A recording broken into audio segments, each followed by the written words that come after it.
We deserve a fresh start, my husband toasted with red wine, but his face went pale when he realized I'd switched our glasses. The bitter sting of betrayal tasted sharper than the sour wine on my tongue. I watched the color drain from his face like a slow, cruel winter as he slowly understood what I'd done. Today, I'm going to tell you something I never thought I would share. And if for even a second this feels familiar, I only ask that you like this video and subscribe. It will help me keep opening my heart. My name is Margaret, and at 72 years old, I never imagined I'd be sitting here, telling you about the night I finally fought back. Every morning in my small apartment on the Upper West Side of Manhattan, sunlight filtered weakly through windows that hadn't been properly cleaned in months. The grime seemed to mirror the fog that had settled over my life. I'd wake to the distant symphony of New York City, honking horns, footsteps echoing off concrete, the occasional siren wailing through the canyon of buildings. But it all felt foreign now, like watching a movie of someone else's life. My joints would protest as I pulled myself from bed, each movement a reminder that my body was keeping score of 72 years of giving everything I had to people who had slowly stopped seeing me. The apartment was filled with photographs, faded memories of family gatherings, Christmas mornings, birthday parties where I stood in the background, always serving, always smiling, always there. The frames were dusty now, just like my hopes. The smell of burnt coffee had become my morning ritual, not because I couldn't make a decent cup anymore, but because my mind was somewhere else these days, somewhere between the past I couldn't change and the future I was afraid to imagine. I'd stand at the kitchen counter, watching the steam rise from my chipped mug, the one my granddaughter Emily had made for me in art class 15 years ago, with "World's Best Grandma" painted in wobbly yellow letters. It was the only thing in that apartment that still made me smile. That particular morning was different, though I didn't know it yet. My phone buzzed with a text from my husband Richard. "Coming home early tonight. Let's celebrate." Celebrate what? I wondered. The 48 years of marriage that had slowly turned into me being his personal assistant? The retirement funds I'd discovered were mysteriously disappearing?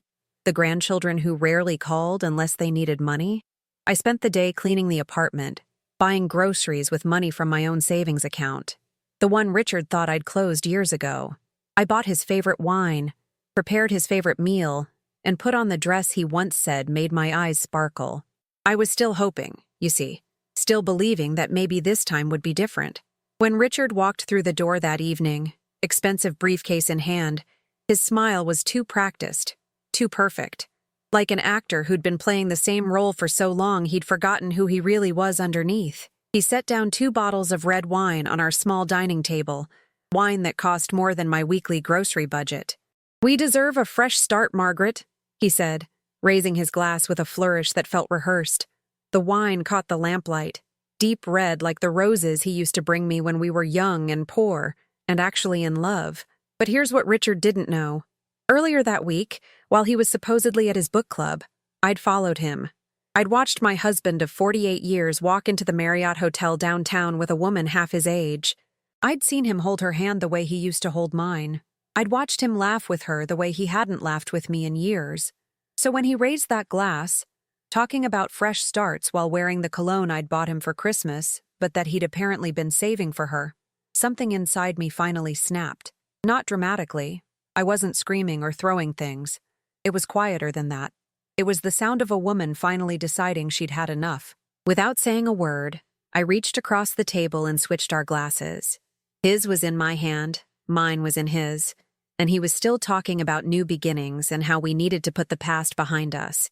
The irony was so thick I could taste it, bitter as the wine I was about to drink. Richard took a sip, and his face went pale. Not because there was anything wrong with the wine, but because in that moment, he saw something in my eyes he'd never seen before. He saw a woman who knew, a woman who was done pretending, a woman who had finally learned how to fight back. The silence stretched between us like a bridge I was finally ready to burn. You might wonder how I got to that moment. How a woman who'd spent her whole life putting everyone else first suddenly found the courage to switch those glasses, to look her husband in the eye and let him know that his secrets were no longer safe. It's a long story, and it starts way before that night in our apartment, way before I discovered who Richard really was behind his practiced smile. It starts in Chicago, where we met when I was 24 and working double shifts as a waitress to put myself through nursing school.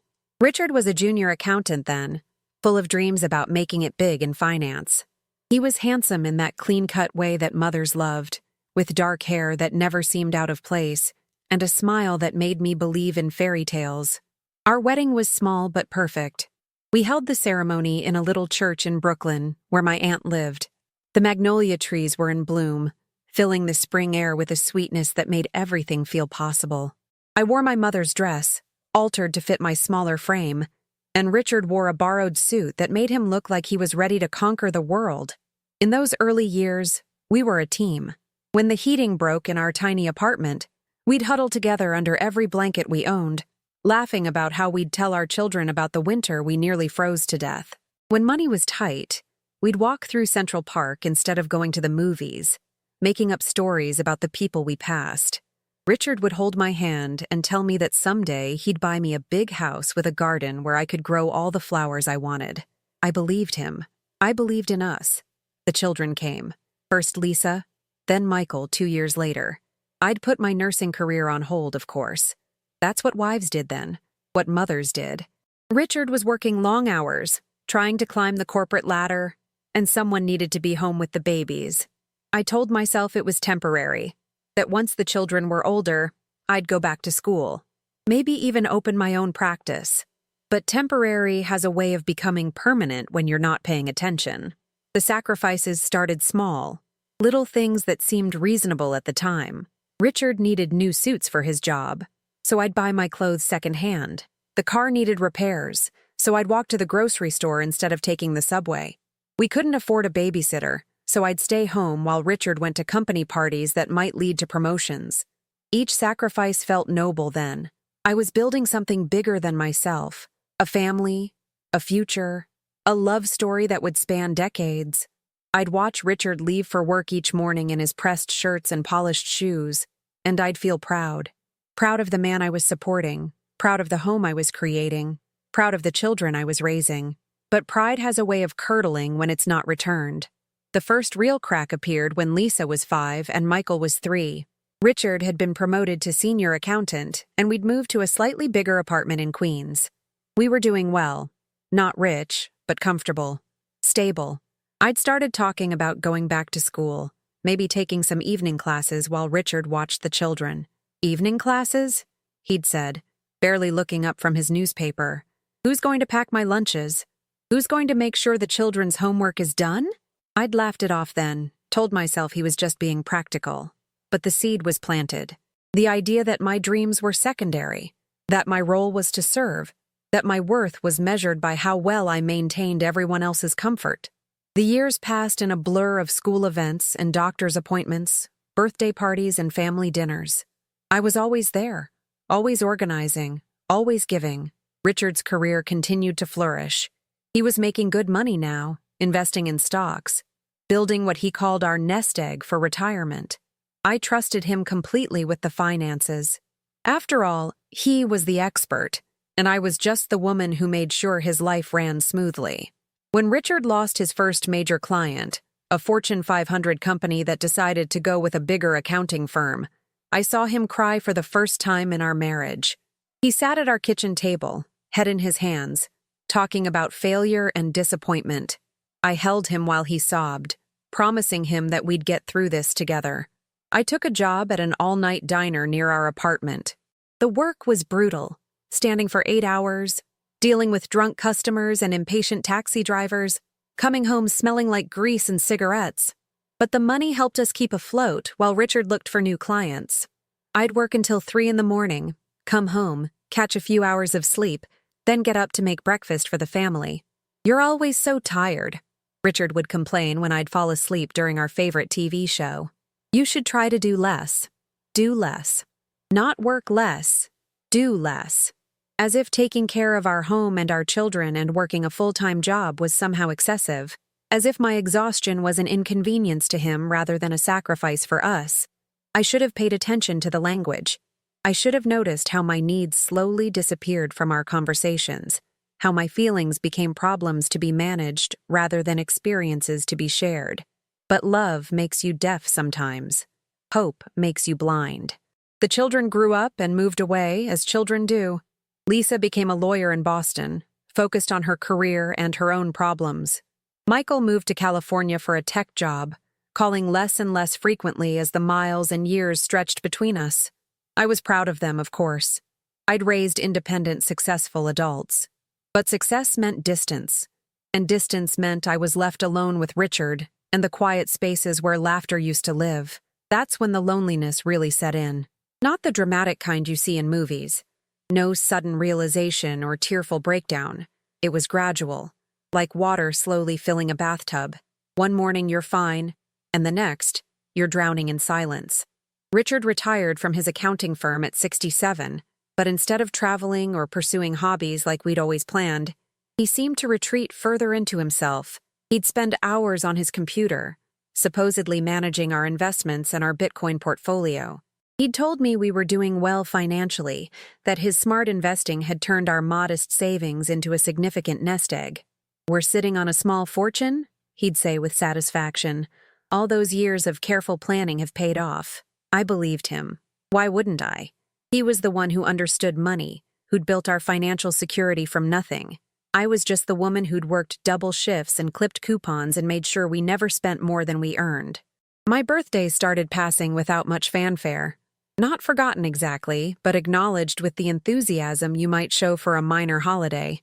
A drugstore card, maybe dinner at a chain restaurant if I was lucky. When I turned 70, Richard gave me a gift card to Target and told me to buy myself something nice. "I never know what women want," he'd said with a laugh that didn't reach his eyes. After 45 years of marriage, he never knew what I wanted. The neglect was subtle at first. When I caught a cold that lingered for weeks, turning into bronchitis that left me coughing until my ribs ached, Richard would wave away my concerns. "You're being dramatic," he'd say. "It's just a cough. Take some cough drops." He'd turn up the volume on the television when my coughing interrupted his shows. He'd sleep in the guest room so my restless nights wouldn't disturb his rest. When I finally went to the doctor, taking a cab because Richard said he couldn't miss his afternoon golf game, I learned that my dramatic cold was pneumonia, and I'd been walking around with it for 3 weeks. I spent 5 days in the hospital. Richard visited twice, both times complaining about the parking fees and the uncomfortable chairs. Our daughter Lisa called once, too busy with a big case to visit. Michael sent flowers with a generic card that the florist had probably written. But Emily came. My granddaughter, then 16, took the subway from school every day to sit with me. She'd hold my hand and tell me stories about her drama class, her friends, her dreams of becoming an actress. She'd bring me real flowers from the bodega near her school, cheap daisies that meant more than all the expensive arrangements in the world. "I love you, Grandma," she'd say simply, honestly, without expecting anything in return. At 16, Emily understood something about love that the adults in my family had forgotten. When I came home from the hospital, weak but recovering, I found that Richard had rearranged the apartment. My reading chair, the one place that was truly mine, had been moved to make room for a new entertainment center. My books were boxed up in the closet. My knitting supplies were relegated to a corner of the bedroom. "I thought we could use the space better," he explained when I asked about the changes. "You don't read as much as you used to anyway." I didn't read as much because my eyes weren't what they used to be, and Richard had complained that the reading lamps were too bright for watching television. I didn't knit as much because my arthritic hands made it painful, and Richard had made comments about the yarn cluttering up the living room. Slowly, quietly, I was disappearing from my own home. That's when I started noticing other things.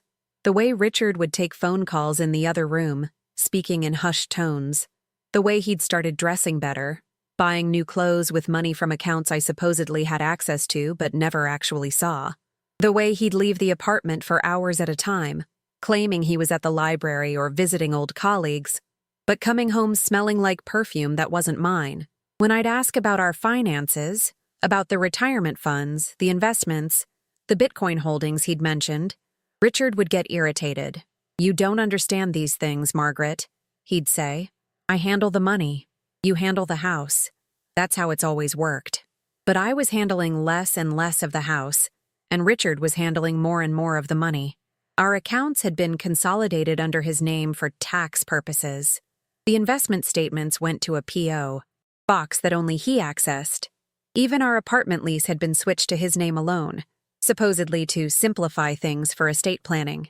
I was becoming a guest in my own life. The breaking point came on a Tuesday afternoon in October. I'd been feeling dizzy all morning, probably a side effect of the medications I was taking for high blood pressure. I'd called Richard, asking if he could come home early to take me to the doctor. I rarely asked for anything, so I thought this small request might get his attention. "Can't it wait until tomorrow?" he'd said, sounding annoyed. "I'm in the middle of something important. Something important. More important than his wife's health. More important than 48 years of putting his needs first." I took a cab to the doctor by myself, paid for the visit with my own credit card, one of the few financial accounts that was still in my name. The doctor adjusted my medication and told me to rest, to avoid stress, to make sure I had support at home. Support at home? I almost laughed. When I got back to the apartment, Richard was gone. No note, no message, no indication of when he'd return. I sat in the kitchen, my kitchen where I'd prepared thousands of meals for this family, and felt the weight of my solitude settle around me like a heavy blanket. That's when I decided to do something I'd never done before. I decided to follow him. The next Tuesday, when Richard left for his supposed library visit, I waited 10 minutes and then followed him. I took the subway downtown, keeping my distance, feeling like a character in one of those detective movies Richard used to love. My heart was pounding, partly from the exertion, but mostly from fear of what I might discover. I followed him to the Marriott Hotel in Midtown, watched him walk through the lobby like he owned the place, straight to the elevator bank. I waited in the coffee shop across the street, ordering cup after cup of tea I didn't want, watching the hotel entrance like a private investigator on a case. 3 hours later, Richard emerged with a woman I didn't recognize. She was younger, not dramatically younger, maybe in her late 50s, but young enough to have energy I'd forgotten I once possessed. She was well-dressed in a way that spoke of disposable income, laughing at something Richard was saying with the kind of genuine joy I hadn't seen on his face in years. I watched my husband of 48 years hold another woman's hand, watched him open car doors and pull out chairs and treat her with the kind of attention he'd stopped showing me decades ago. They got into a car, not our car, but a newer sedan I'd never seen, and drove away together. I sat in that coffee shop for another 2 hours, staring out the window, trying to process what I'd witnessed. The betrayal wasn't just the other woman, though that hurt more than I expected. It was the realization that Richard still knew how to be charming, how to be attentive, how to make someone feel special. He'd simply decided I wasn't worth the effort anymore. The walk home felt endless. Every step was weighted with 48 years of memories that suddenly looked different. Had he ever really loved me, or had I just been convenient? Had I been a wife, or just an unpaid employee? When did I stop being a person and become a service? That night, Richard came home at his usual time, acting like nothing had happened. He kissed my forehead, a perfunctory gesture that felt like a business transaction, and asked what was for dinner. I served him his favorite meal, watched him eat while telling me about his productive day at the library, and said nothing about what I'd seen. But something had shifted inside me. Some essential part of my identity that had been dormant for years was waking up, stretching, beginning to remember what it felt like to be angry. The next few days passed in a strange haze. I went through the motions of our routine, but I was watching Richard with new eyes. I noticed how he checked his phone constantly, how he'd step onto the balcony to take certain calls, how he'd started working out and paying more attention to his appearance. I started paying attention to things I'd ignored for years, like how our credit card statements went to his email, not mine. Like how he'd become evasive when I asked about our retirement accounts. Like how he'd suggested I should simplify my life by closing my personal checking account and just using the household account he managed. On Friday, while Richard was at what he claimed was a dentist appointment, I did something I hadn't done in years. I went to our bank branch and asked to speak with someone about our accounts. I brought our marriage certificate, my identification, everything I thought I might need to access information about our joint finances. What I discovered made my hands shake so badly I could barely sign the paperwork. The retirement account we'd been building for 40 years, the one Richard assured me was growing steadily through his careful investing, was nearly empty. The Bitcoin holdings he'd bragged about had been sold months ago. The stock portfolio that was supposed to secure our future contained mostly worthless penny stocks and companies that had gone bankrupt years ago. Your husband has been making significant withdrawals over the past 2 years, the bank officer explained gently, probably recognizing the shock on my face. Most recently, several large transfers to accounts we don't have records for. How large? I managed to ask. The last one was for $15,000, just 3 weeks ago. $15,000. More money than I'd ever had in my personal account. Money that had disappeared while Richard was telling me we needed to cut back on groceries, while I was clipping coupons and buying generic medications to save a few dollars here and there. I asked for printouts of all our account activities for the past 2 years. The pattern was clear and devastating. Regular withdrawals, always in amounts just under the threshold that would require my signature. Money that was legally his to take from our joint accounts, but morally mine to know about. Our nest egg was gone. Our security was gone. Our future was gone. And Richard had been lying about it for years while I worried about spending $20 on a new pair of shoes. The ride home was a blur. I sat on the subway clutching the bank statements, staring at the numbers that told the story of my financial betrayal. Not theft exactly. Everything had been legal, technically within his rights as a joint account holder. But it was a violation so profound that I felt physically ill. That evening, I cooked dinner as usual, set the table as usual, smiled when Richard complimented the meal and told me about his day.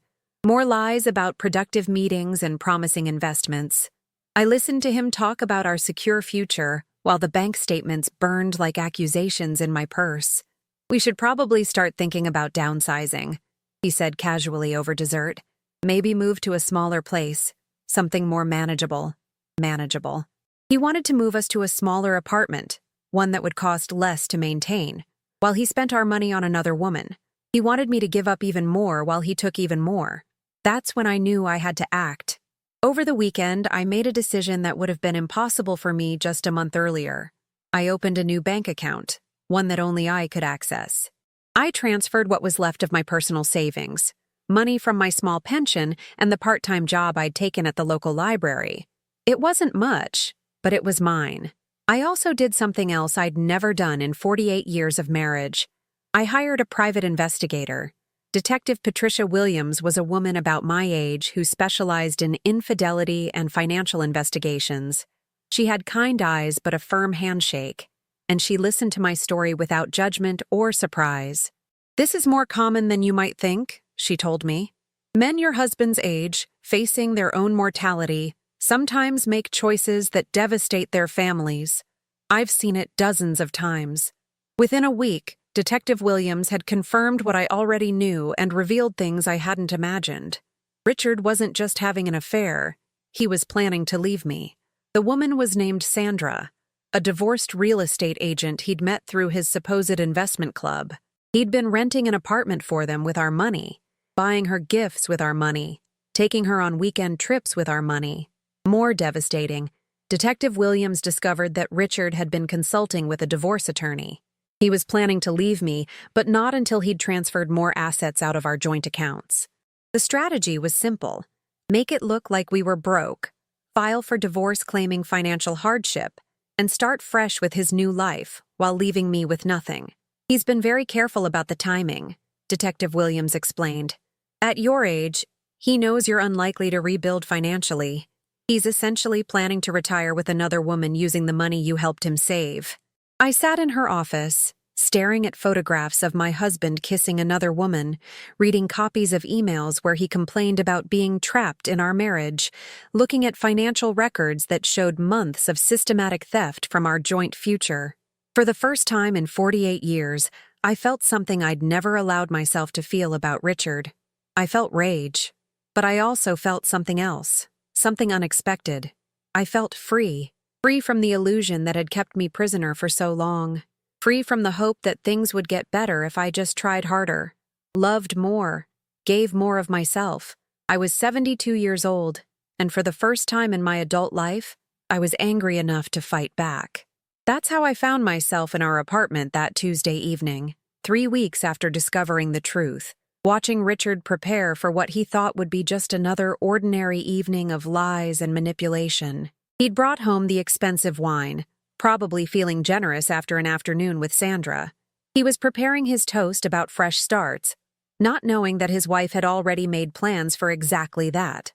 When I switched our wine glasses, it wasn't about the wine. It was about power. For the first time in our marriage, I knew something he didn't know I knew. For the first time, I was in control of information, of timing, of the moment when truth would finally matter more than peace. Richard's face went pale, not because the wine was different, but because he saw something in my eyes that he'd never seen before. He saw a woman who was done pretending, a woman who had finally learned that keeping quiet wasn't the same as keeping peace. "Margaret?" he said, his voice uncertain for the first time in years. "Is everything all right?" I took a slow sip of the wine, his wine that he'd intended for his own glass while making toasts about new beginnings with money he'd stolen from our future. It tasted expensive. It tasted like 48 years of my life that I was never getting back. "Everything's fine, Richard," I said quietly. "I think we should talk." The conversation that followed wasn't the dramatic confrontation you might expect. There was no screaming, no broken dishes, no theatrical displays of emotion. Instead, there was something much more terrifying for a man like Richard. There was calm, calculated honesty.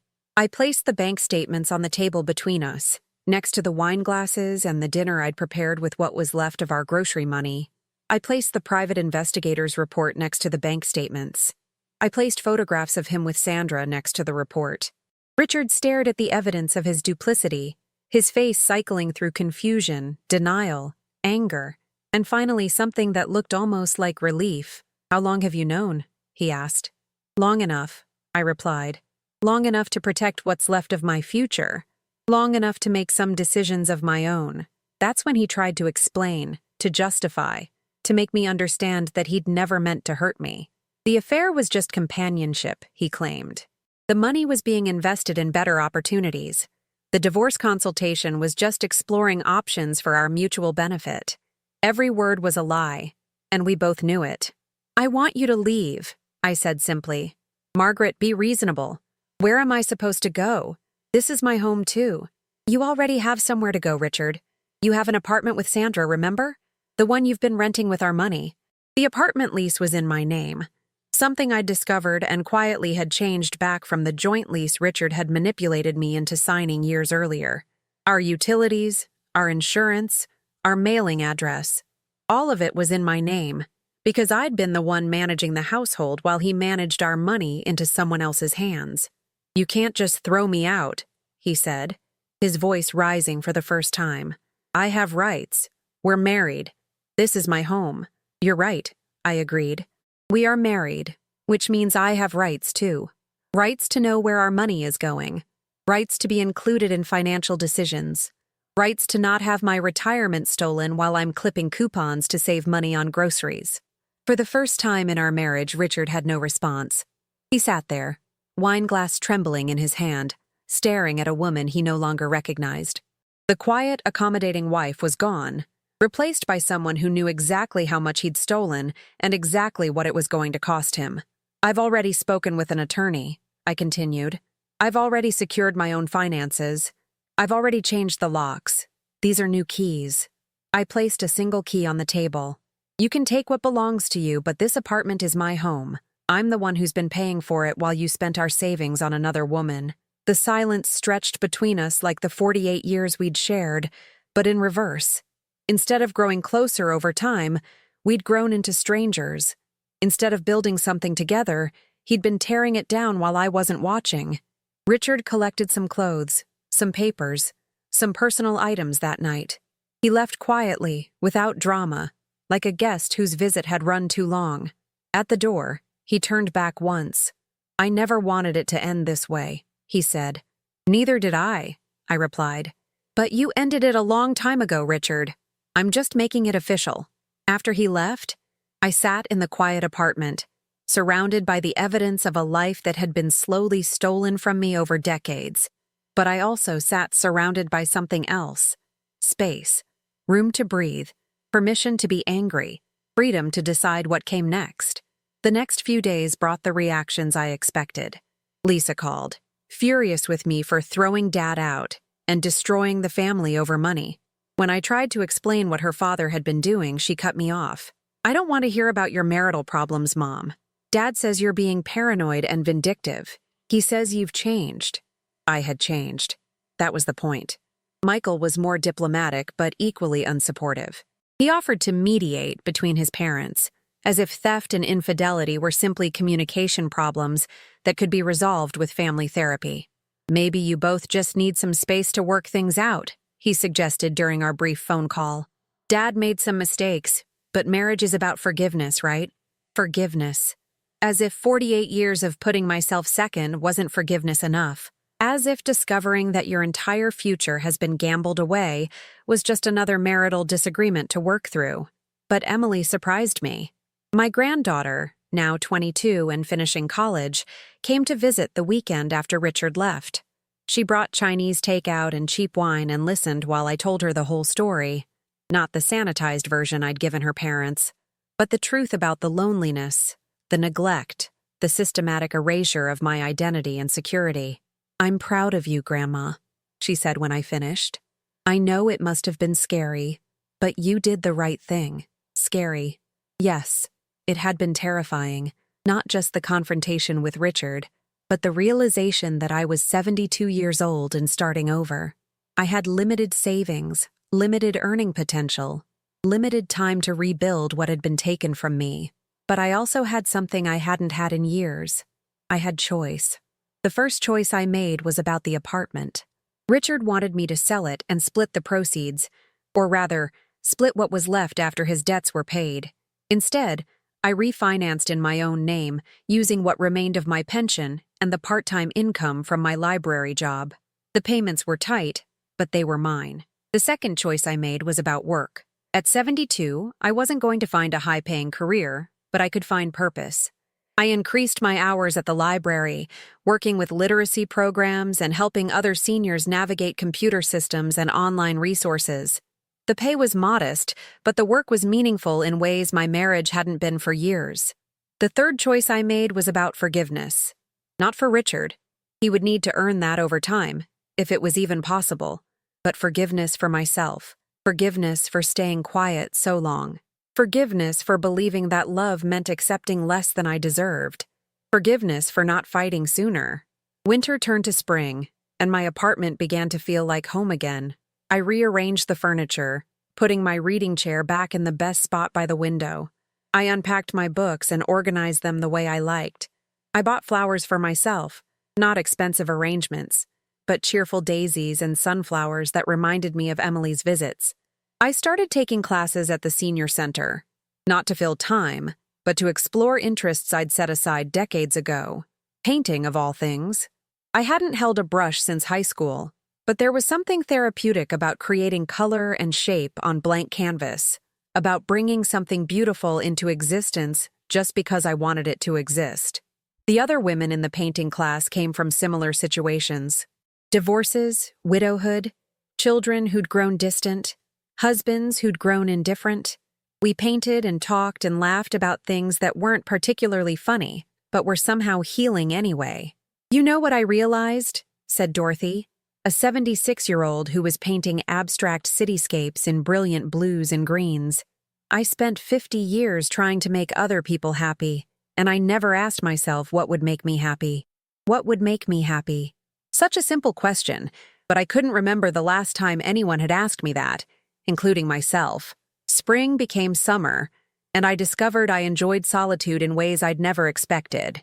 Saturday mornings were for reading in Central Park, sitting on benches, watching young families, and remembering my own children at that age, but without the constant anxiety about whether I was doing enough, giving enough, being enough. Saturday evenings were for cooking meals I actually wanted to eat, not just meals that would please someone else. I made elaborate salads with ingredients Richard had considered too expensive. I experimented with spices and flavors I'd avoided because they weren't to his taste. I started attending evening lectures at the Metropolitan Museum of Art, something I'd always wanted to do but had never had time for when my schedule revolved around Richard's needs and preferences. I learned about Impressionist painters and ancient civilizations and photography techniques. I learned that my mind was still curious, still capable of growth, still interested in the world beyond my apartment and family obligations. But the most surprising discovery was how much I enjoyed my own company. For the first time in my adult life, I could spend an entire day without speaking to another person and feel content rather than lonely. I could make decisions, what to eat, what to watch, where to go, based solely on my own preferences. It was revolutionary. Summer brought an unexpected test. Richard reached out through his attorney, requesting a meeting to discuss reconciliation. He wanted to come home, he claimed. He'd ended things with Sandra. He'd learned from his mistakes. He was ready to be the husband I deserved. I agreed to meet him at a coffee shop in the village, neutral territory where I wouldn't feel pressured by the familiarity of our shared history. Richard looked older than I remembered, maybe because I was seeing him clearly for the first time in years. His hair was grayer, his face more lined, his eyes less confident than they'd been when he was living a double life. "I made terrible mistakes, Margaret," he began. "I was going through some kind of crisis, and I handled it all wrong. I hurt you in ways that were unforgivable." He looked genuinely remorseful, genuinely sorry. For a moment, I almost felt the old instinct to comfort him, to reassure him, to make his guilt easier to bear. "I've been in therapy," he continued.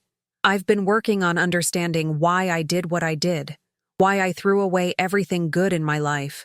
Therapy, understanding, all the right words, delivered with what seemed like genuine emotion. Sandra was a mistake," he said. "A terrible mistake. She never meant anything to me, not the way you do.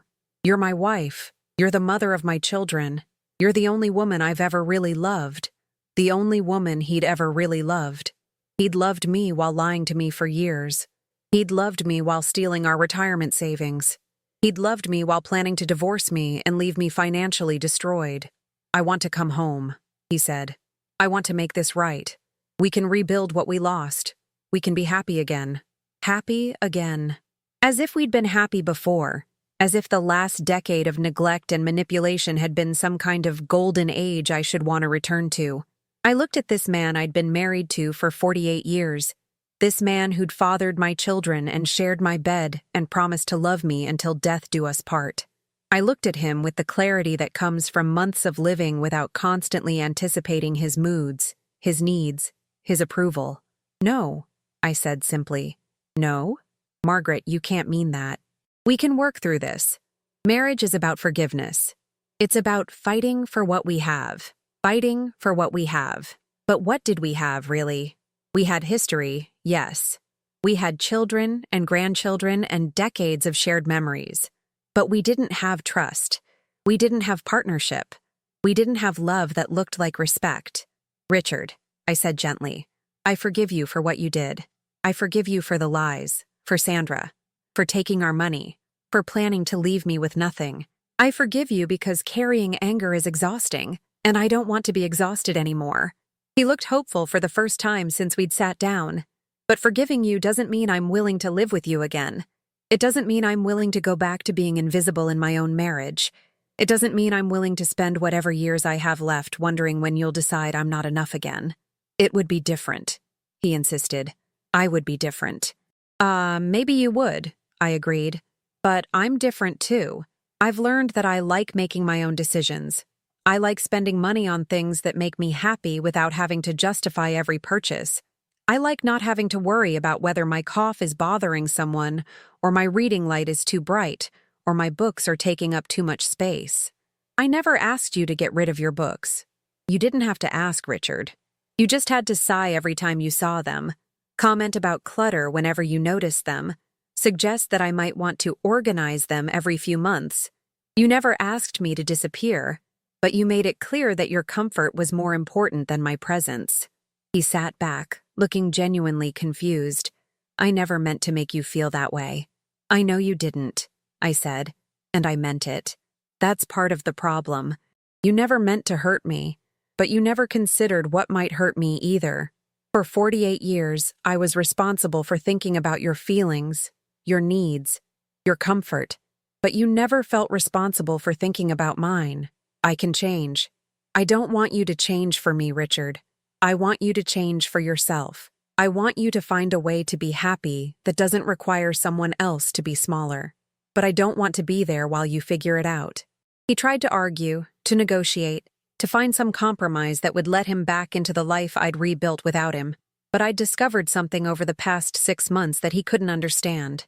I was happier without him than I'd been with him in years. After he left, I sat in the coffee shop for another hour, watching people walk by on the busy village street. Young couples holding hands, elderly women walking dogs, middle-aged men talking on phones. All of them living their own lives, pursuing their own happiness, making their own choices about what they wanted and needed and deserved. For the first time in my adult life, I was one of them. Fall brought changes I didn't expect. Lisa, my daughter who'd been so critical of my decision to leave her father, called to apologize. "I've been thinking about what you said," she began hesitantly, "about Dad and the money and everything. I talked to Michael, and we remember things about growing up that maybe we didn't want to pay attention to." "What kind of things?" "How you were always the one who sacrificed. How Dad's needs always came first. How you worked those awful jobs to help pay for our college while he played golf on weekends. How tired you always looked, but you never complained."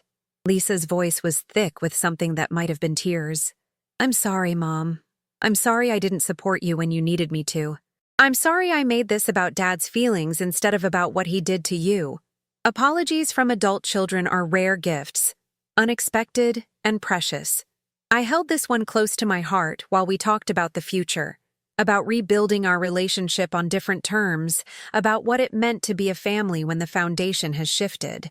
Michael called a few days later with his own apology, his own recognition of patterns he'd chosen not to see. Both of my children were adults now, capable of understanding that their parents were complex individuals, not just the roles they'd played in their childhood memories.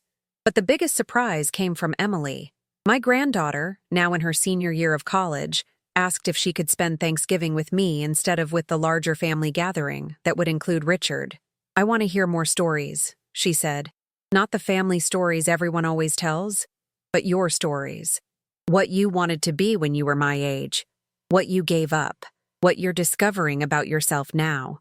Thanksgiving dinner with Emily became a revelation, without the pressure of accommodating everyone else's preferences.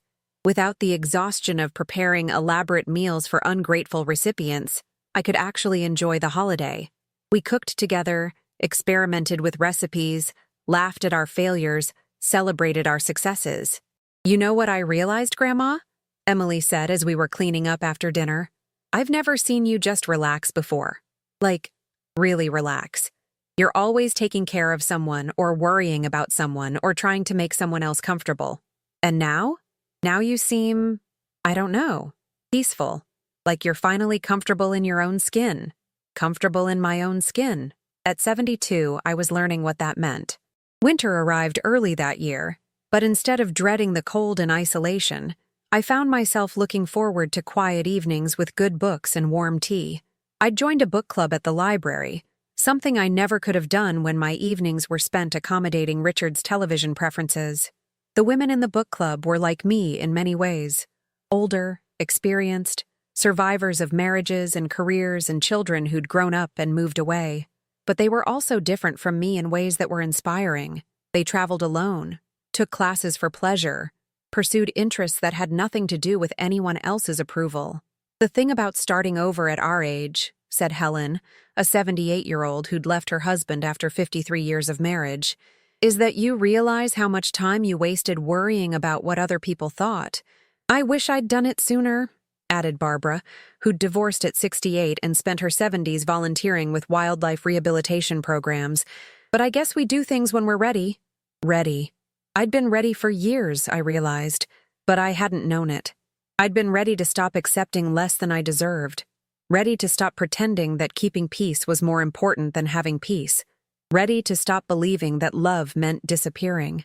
As my first Christmas alone approached, I felt something I didn't expect. I felt excited. For the first time in decades, I could celebrate exactly the way I wanted to. I decorated my apartment with lights and greenery from the bodega down the street. I bought myself presents: a new easel for painting, books I'd been wanting to read, a soft cashmere scarf in a color Richard had always said didn't suit me, but that I thought was beautiful. Emily spent Christmas Eve with me, and we established new traditions. Instead of the elaborate dinner that had always exhausted me, we ordered Chinese food and watched old movies. Instead of exchanging expensive gifts that created financial pressure, we gave each other handmade presents. I painted her a small cityscape. She wrote me a poem about courage. "I'm proud of you," she said before leaving that night. "I know this year was hard, but you look like yourself again. Like myself again." I'd forgotten what that felt like. Spring came early the next year, and with it, unexpected opportunities. The senior center where I'd been taking painting classes offered me a chance to teach. Other women wanted to learn what I'd discovered about art as therapy, about creativity as reclamation of self. My first class was small, just 6 women, ages ranging from 62 to 81. They came with stories similar to mine: marriages ended by death or divorce, children grown distant, lives that had been focused on everyone but themselves. "I haven't held a paintbrush since elementary school," admitted Janet, a widow who'd spent 40 years as a nurse before retiring to care for her elderly mother. "I don't think I'm creative," worried Susan, a recent divorcee who'd spent her marriage managing her husband's business while raising 4 children. "That's okay," I told them, setting up easels and arranging paints. "This isn't about being good at art. This is about giving yourself permission to create something just because you want it to exist." Teaching those women taught me something about my own journey. Each of them was discovering what I'd discovered: that it's never too late to become who you were meant to be before life convinced you to be someone smaller. The summer brought a letter from Richard. Not a request for reconciliation this time, but something that looked like genuine accountability. He'd continued therapy, he wrote.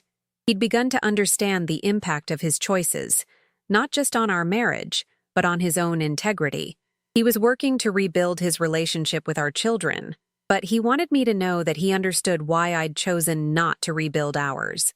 "I spent so many years taking you for granted," he wrote, "that I forgot you were a person with your own dreams and needs and rights. I'm sorry for the man I became when I stopped seeing you clearly. It was the apology I'd needed, but no longer required. I was past needing Richard's recognition to validate my worth, but it was still meaningful to receive it. Still healing to know that the man I'd loved for 48 years was finally capable of seeing what he'd lost." That fall, something extraordinary happened. The local newspaper ran a feature story about my painting class, about art as healing for older adults, about creativity as a form of resistance against ageism and invisibility. The article included a photograph of me at my easel, surrounded by my students' colorful canvases, all of us laughing about something I can't remember but that felt wonderful in the moment. Lisa saw the article and called, crying. "Mom, you look so happy," she said. "I can't remember the last time I saw you look that happy." Neither could I. The article led to more opportunities: guest speaking at other senior centers, consultation work with community programs, invitations to participate in local art shows. Nothing that would make me wealthy, but everything that made me feel valuable in ways I'd forgotten were possible. As my second Christmas alone approached, Emily asked if she could bring her new boyfriend to dinner. "Only if you want to," she said carefully. "I know you're probably enjoying having the holidays be peaceful." I was enjoying the peace, but I was also ready for something else: the chance to share my space and my joy with people who appreciated both. Emily's boyfriend turned out to be a thoughtful young man who listened when I talked, asked genuine questions about my painting, and helped with dishes without being asked. "Your grandmother is amazing," I heard him tell Emily as they were leaving. "She's like the most interesting person I've met." Interesting. When was the last time someone had called me interesting? That night, I stood by my living room window looking out at the city lights, holding a cup of tea and thinking about the journey that had brought me to this moment. 2 years earlier, I'd been a woman disappearing in her own life, convinced that her value lay only in what she could give to others. Now I was a woman who taught art classes, who lived alone by choice, who was called interesting by young people who had no obligation to flatter me. The apartment was quiet, but it wasn't empty. It was full of books I'd chosen, art supplies that brought me joy, plants I'd bought just because I liked their colors. It was full of the evidence of a life being lived according to my own preferences, my own schedule, my own sense of what mattered. 2 years after switching those wine glasses, after watching Richard's face go pale with the recognition that his secrets were no longer secret, I could finally answer the question Dorothy had posed in painting class. What would make me happy? Freedom, choice, the right to take up space in my own life, the chance to discover who I was when I wasn't constantly trying to be what someone else needed, the opportunity to be seen and heard and valued for who I actually was, not just for what I could provide. I was 74 years old, and I was finally getting started. As I write this now, 3 years have passed since that evening with the wine glasses. 3 years since I learned to fight back, to stand up, to claim the space I deserved in my own existence. People sometimes ask me if I regret the way things ended, if I miss being married, if I'm lonely in my apartment with my books and my paints and my choices. The answer is complicated, but it's also simple.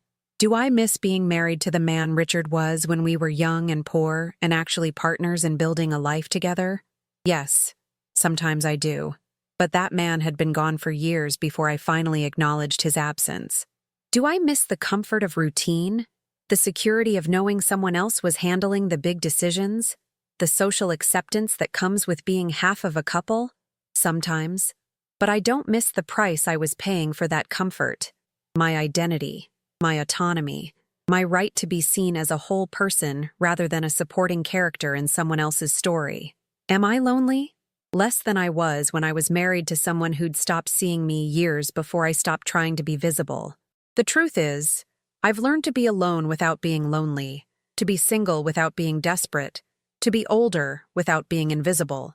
I've learned that it's never too late to become who you were meant to be, even if, especially if, who you were meant to be is someone larger than the life you've been living. My children and I have rebuilt our relationships on new foundations, not as roles we play for each other's comfort, but as individuals who choose to love and support each other. Emily is graduating this spring and has asked me to attend her senior art show, where she's displaying paintings inspired by our conversations about courage and creativity. Richard and I are cordial now, even friendly in small doses. He's dating someone new, not Sandra, but another woman who seems to make him happy in ways I never could, and who he treats with the attention he'd forgotten how to show me. I hope he's learned from his mistakes. I hope he's become a better partner. But mostly, I hope he's happy, because his happiness is no longer my responsibility. My painting classes have grown into a small community of women who support each other through transitions and transformations. We paint together, laugh together, share stories about the lives we've lived and the dreams we're still pursuing. Some of them are widows, some are divorced, some are still married but learning to expand their identities beyond their relationships. All of them are discovering what I discovered, that it's never too late to fight for yourself. Next month, I'm taking my first solo vacation in over 50 years. I'm flying to Santa Fe to take a week-long painting workshop, staying in a small hotel, exploring a new city entirely on my own terms. The old Margaret would have been terrified of traveling alone, of navigating unfamiliar places without someone to guide her decisions. The new Margaret, the real Margaret, the one who was always there but had been buried under decades of accommodation and self-denial. Can't wait. I want to ask you something, because I know some of you are listening to this and recognizing parts of your own story. Maybe not the specific details. Maybe your betrayal looked different. Maybe your wake-up call came in a different form, but the feeling underneath it all, the feeling of being taken for granted, of being invisible, of giving so much of yourself that you lose track of who you actually are when you're not taking care of everyone else. Have you ever felt like a supporting character in your own life? Have you ever realized that you've been so focused on making everyone else happy that you forgot to ask what would make you happy? Have you ever looked in the mirror and wondered where you went when you started disappearing from your own existence? If any of this sounds familiar, I want you to know something. It's not too late. I don't care how old you are, how long you've been living small, How many people are depending on you to keep being smaller than you actually are? It's not too late to switch the glasses, metaphorically speaking. It's not too late to take back your power, reclaim your space, insist on being seen and heard and valued. It won't be easy. People who benefit from your invisibility will resist your visibility.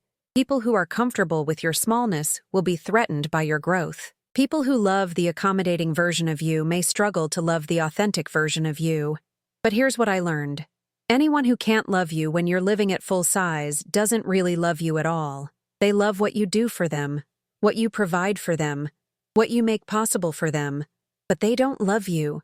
You deserve to be loved for who you are, not just for what you give. You deserve to take up space, to have preferences, to make choices based on your own happiness rather than everyone else's comfort. You deserve to be seen and heard and valued, even, especially, by yourself. The wine glass moment, that moment when you finally stop pretending, stop accommodating, stop accepting less than you deserve. That moment is available to you whenever you're ready for it. You don't have to wait for permission. You don't have to wait for the perfect time. You don't have to wait until everyone else is comfortable with your growth. You just have to decide that you matter, that your happiness matters, that your life belongs to you, and you have the right to live it on your own terms. I'm 74 years old, and I'm just getting started. If I can do it, you can do it. If I can learn to fight back after decades of giving in, you can too. If I can discover who I am when I'm not trying to be what everyone else needs, so can you. The question isn't whether you're too old or too set in your ways or too dependent on other people's approval. The question is, are you ready to find out who you really are when you stop being afraid to disappoint people who've been disappointing you for years? Are you ready to switch the glasses?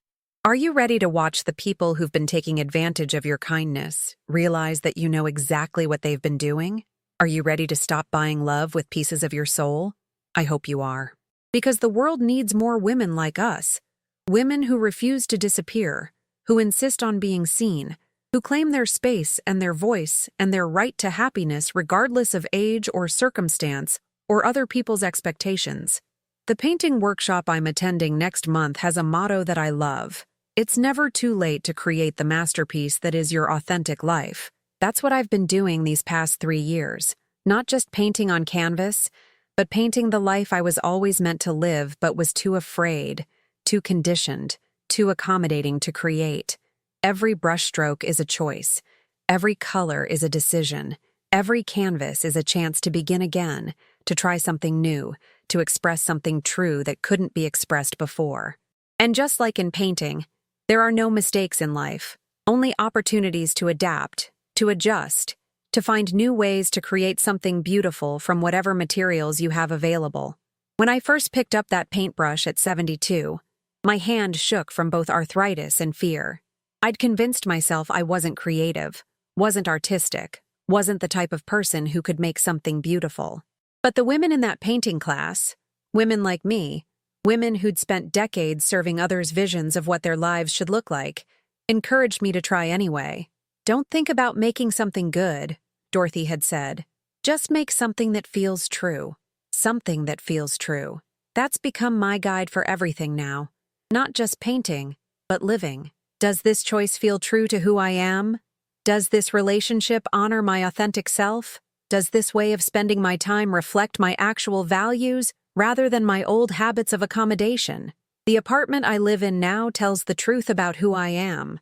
The books on my shelves are books I actually want to read, not books that make me look intelligent to visitors.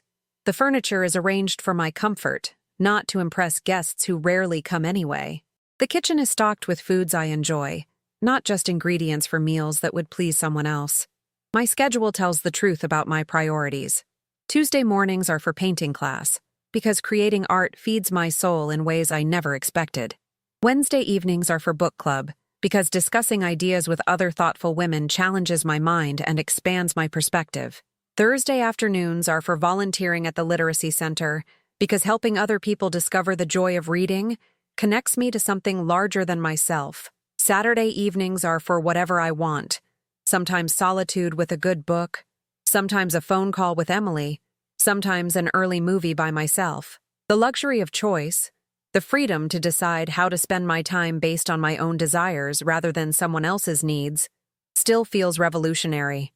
I've learned to say no without apologizing, without explaining, without justifying my boundaries to people who've never respected them anyway.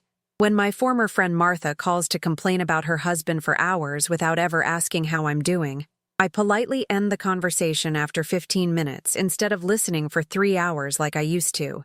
When my nephew asks if he can borrow money for the 4th time this year, I simply say no.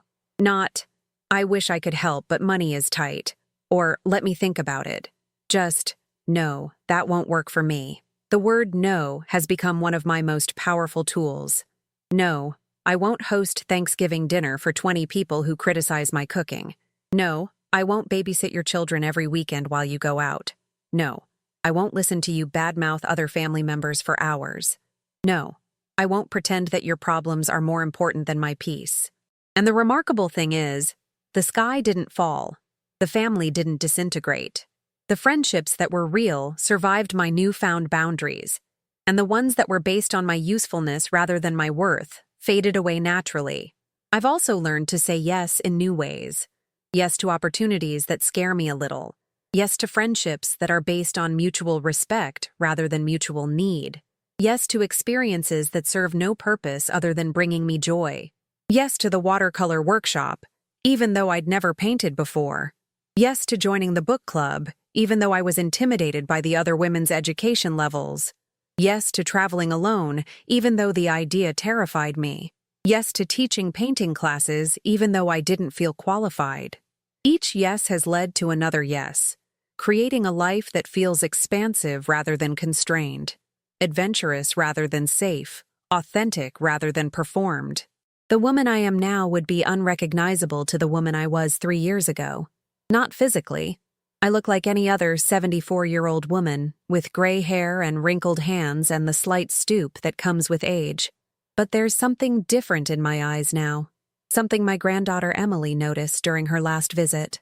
"You look present, Grandma," she said, "like you're actually here in your own life, instead of somewhere else worrying about everyone else's lives." Present. That's exactly what I am now.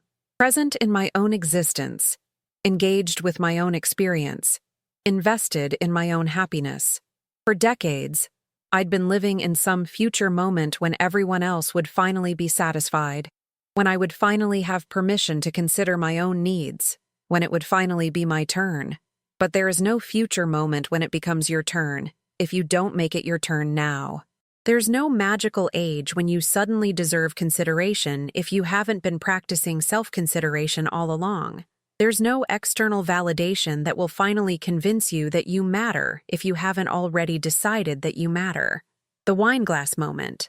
That moment when I switched our glasses and watched Richard's face change as he realized I knew his secrets, was really the moment when I decided I mattered.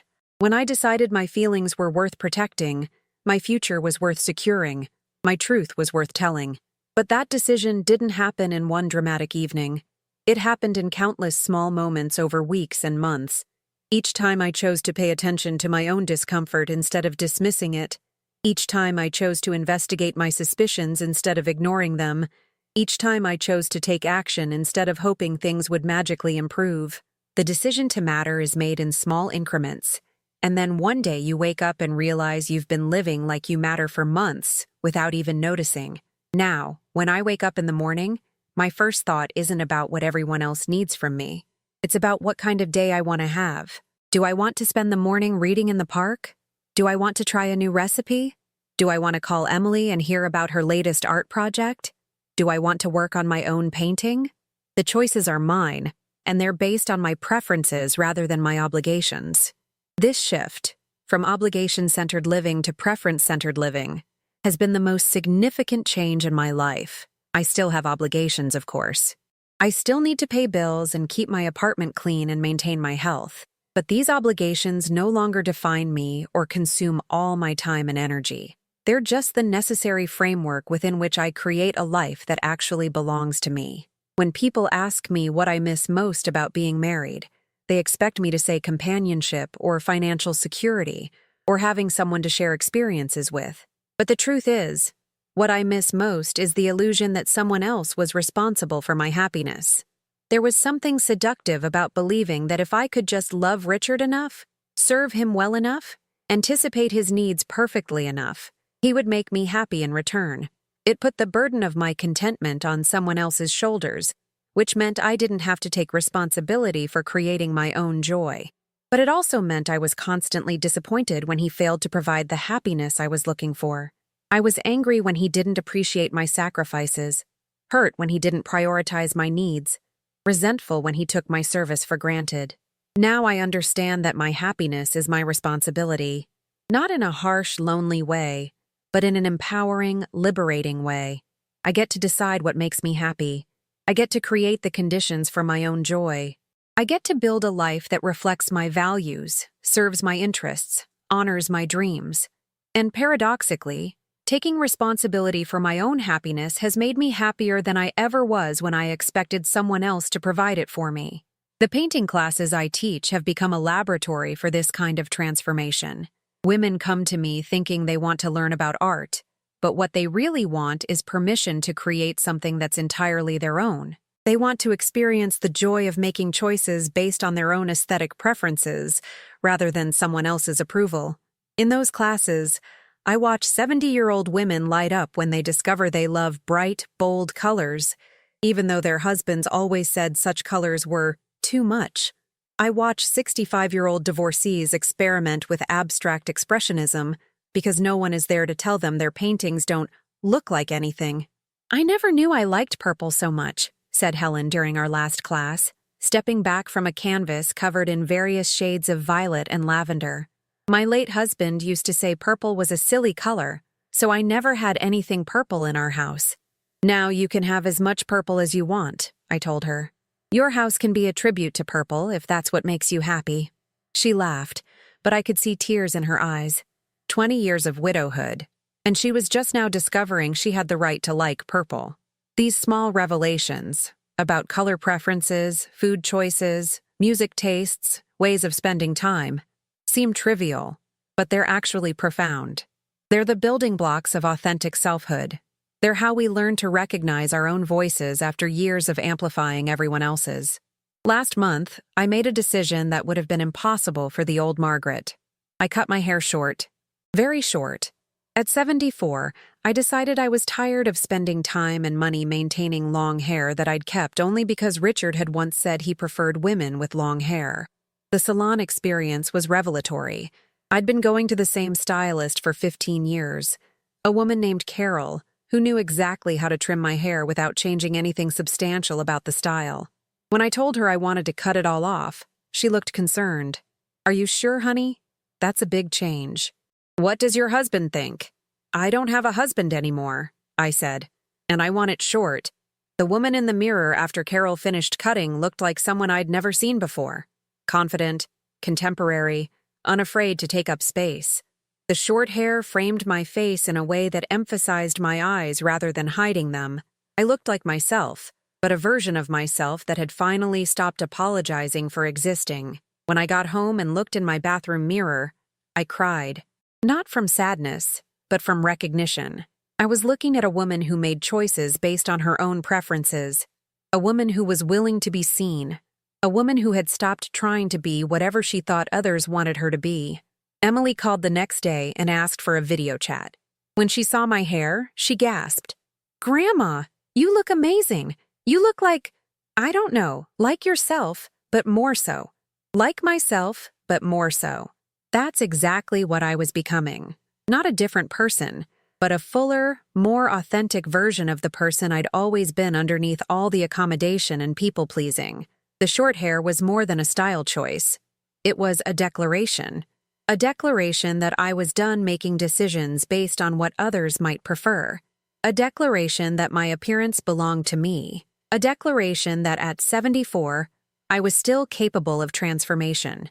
Now, when I catch glimpses of myself in store windows or mirrors, I see someone I recognize and approve of. Someone who looks like she knows what she wants and isn't afraid to pursue it. Someone who looks like she belongs in her own life. The changes in my external life have been matched by changes in my internal landscape. I've started a gratitude practice. Not the forced kind where you write down 3 things you're grateful for even when you're miserable, but a natural appreciation for the life I'm creating one choice at a time. I'm grateful for the silence in my apartment, broken only by sounds I choose, music I enjoy, phone calls I want to take, the television programs I actually want to watch. I'm grateful for the freedom to eat dinner at whatever time feels right, to go to bed when I'm tired rather than when someone else's schedule demands it, to spend Saturday morning reading in bed if that's what calls to me. I'm grateful for the discovery that I enjoy my own company, that solitude feels peaceful rather than lonely, that I can entertain myself with books and painting and walks in the park without needing someone else to validate the experience. Most surprisingly, I'm grateful for the pain that led to this transformation. I'm grateful for the betrayal that forced me to pay attention, for the financial crisis that made me investigate, for the loneliness that made me realize I'd been invisible in my own marriage. Without that pain, I might have continued sleepwalking through the rest of my life, wondering why I felt so empty while appearing to have everything I was supposed to want. The crisis forced me to wake up, to take action, to discover who I was when I wasn't constantly trying to be what everyone else needed. Sometimes I think about the alternate timeline, the one where I never discovered Richard's affair, never found out about the missing money, never confronted the reality of my situation. In that timeline, I would have continued living as a supporting character in my own story, growing smaller and more invisible with each passing year. That version of me would have been safely miserable, comfortably unhappy, predictably disappointed. She would have had the security of routine and the social acceptance that comes with staying married at all costs, but she wouldn't have had the joy of discovery, the thrill of growth, the satisfaction of becoming who she was meant to be. I wouldn't trade my uncertain, authentic life for that safe, performed existence. Not for all the social approval and financial security in the world. The upcoming trip to Santa Fe represents something significant. The first major adventure I've planned entirely for myself. I'm not traveling to visit family, not accompanying someone else on their journey, not taking a vacation designed to please anyone but me. I'm going because I want to go, staying where I want to stay, doing what I want to do. The old Margaret would have found 100 reasons not to go. Too expensive, too scary, too selfish to spend money on herself when she could be saving it for her children's inheritance. The new Margaret recognizes these objections as the voice of a woman who was trained to believe that her desires didn't matter as much as everyone else's needs. I can afford this trip because I'm no longer supporting someone else's secret life. I can handle traveling alone because I've learned to trust my own judgment and problem-solving abilities. I can justify spending money on my own happiness because I've finally accepted that my happiness is valuable and worth investing in. The painting workshop I'll attend is led by an artist whose work I've admired online. Bold, colorful landscapes that seem to pulse with life and energy. I don't expect to paint anything as accomplished as her work, but I'm excited to learn her techniques, to experiment with new approaches, to push myself beyond the comfortable boundaries I've established.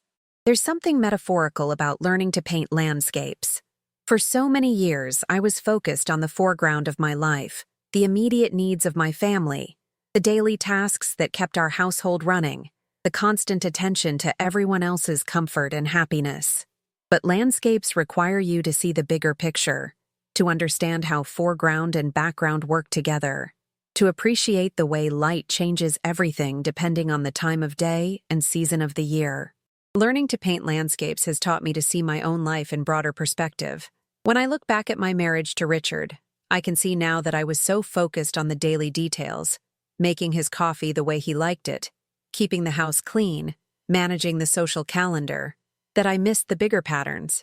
I didn't notice how gradually I was disappearing from the landscape of my own life. But I can also see, with the perspective that distance provides, that there were years when we were genuinely happy together, years when we were building something beautiful, when our individual strengths complemented each other, when we were painting the landscape of our shared life with mutual respect and affection.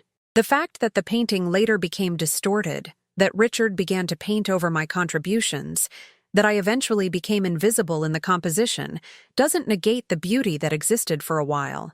I can appreciate those earlier years while still acknowledging that the final result was something I could no longer live with.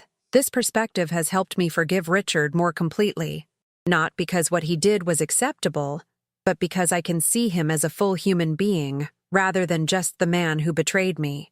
He was someone who lost his way, who made terrible choices, who prioritized his own comfort over our shared integrity.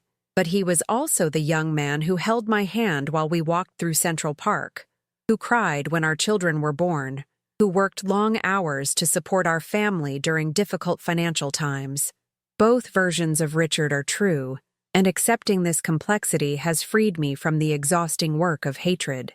Forgiveness, I've learned, isn't about excusing someone else's behavior or pretending you weren't hurt. It's about refusing to let someone else's choices continue to diminish your life. It's about taking back the energy you've been spending on anger and resentment and redirecting it toward creating something better. The art classes have taught me this principle in concrete terms. When you make a mark on paper that doesn't work, you have choices. You can keep trying to fix it, spending all your time and energy attempting to make a mistake into something perfect. You can throw the whole painting away and start over. Or you can work with what you have, incorporate the unexpected mark into a new vision, create something beautiful that includes the imperfection as part of its unique character. I chose the third option with my life. I didn't pretend Richard's betrayal never happened, and I didn't throw away everything we'd built together.